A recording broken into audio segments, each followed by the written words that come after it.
The best way to remove the identification with our thoughts is to see clearly who the one is that's actually thinking. And if we go to our direct experience, when we have any type of thought, what we see is that a thought arises out of pure creativity, pure spontaneity. There's no choice in the thought on a relative level.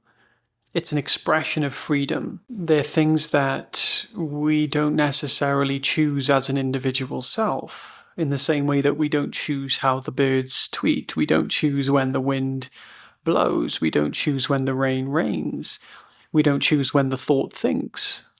But does it mean that there is no intelligence behind it? No, absolutely not. Does it mean that there is no that there's no being that is being everything, making everything seem to happen? If there is one being making everything happen that's doing all things, and on an individual level, we're not the individual doing it, but we're not the individual, you see? So we are having a completely autonomous individual experience as a universal being. So in order to remove this identification with thought, we need to first see that very clearly that a thought arising is from the point of view of the separate self, choicelessness. There's no choice in the matter. But from the point of view of awareness, it's an expression of freedom. Now, the reason that we identify with thoughts and then believe that we are, the problem is not identifying with them.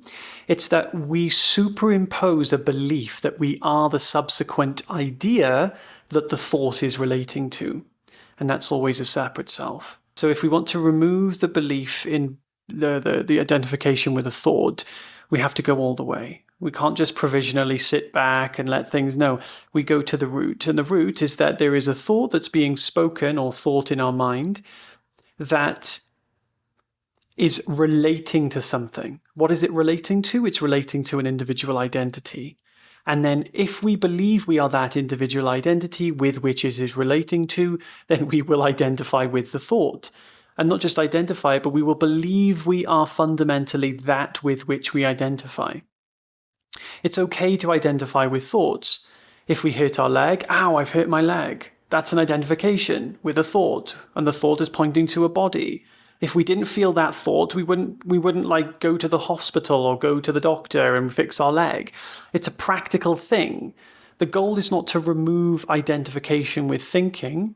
It's to remove the belief in that which we are identifying with and that which they are referring to being our essential self.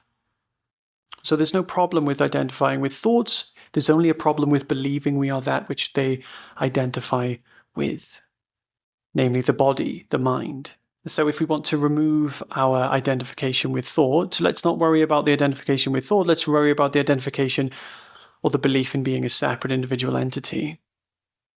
And in order to relieve that, there's a couple of steps. First step is to be open to the possibility, firstly. If you don't already, if you're not at a stage where you have seen in a glimpse that you are infinite, then be open to the possibility. We need to see that there is zero evidence to suggest that you are finite. There's none. There's actually none. And in that openness, when we realize that, we are open to the truth. We are open to the glimpse. But we have to be open to it. We can't have expectations to what it might be. The second step is to actually realize in this moment that your thinking is merely impersonal. The thoughts that are being thought about, they're like options. They like options, and we can select which option we like. I feel like tea. Oh, I like that option. I'll go get a cup of tea. I feel like punching someone in the face. No, I'm not particularly fond on that option. I'll pick another one. You see, your freedom is in that choosing of which one you choose to act on. So when we say we want to remove identification with thought, the biggest shift really is to stop worrying about identifying with thoughts. Worry more about believing that you are that with which they identify with and that which they refer to. That's the real thing that's the problem. And I say a problem, it's not necessarily a problem that we have to worry about. It's just that's the crux. That's the thing that if we want to focus our energy on anything, it should be that. And in order to do that, we must see that we are this infinite, imperturbable sense of being. You are alive right now. And in this experience, you only know that you're alive because you are alive. Most people think they're alive because they experience the world, their heart is beating, their lungs are breathing. But it's absolutely not. We know that our lungs are breathing, and we know that our world is having we are having an experience because we are alive. Now, this is important, and there's significance in knowing that, because it means that we are autonomous. It means that awareness is completely autonomous. It means it's not limited to anything. It means we don't need a thought, a feeling, an image, a sensation in order to know awareness. Awareness knows itself purely by being itself, which means it doesn't need the mind or the body, which means it's unlimited to the mind and the body. It can't be contained by the mind and the body if it doesn't need the mind and the body in order to know itself.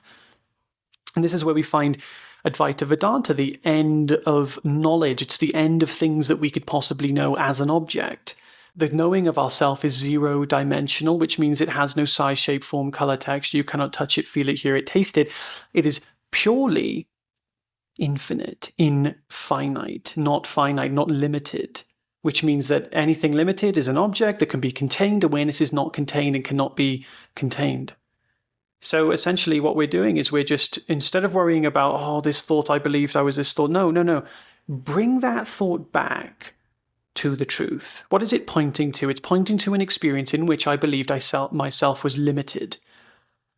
Is it true that I'm limited? Is it true in this moment that my awareness is a limited, finite object? Ask yourself that question right now.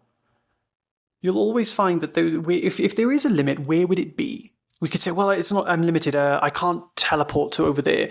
I can't read someone else's mind. And these are all things that are related to the mind. Of course, the mind is not going to be able to read other minds. The mind and body are not going to be able to teleport.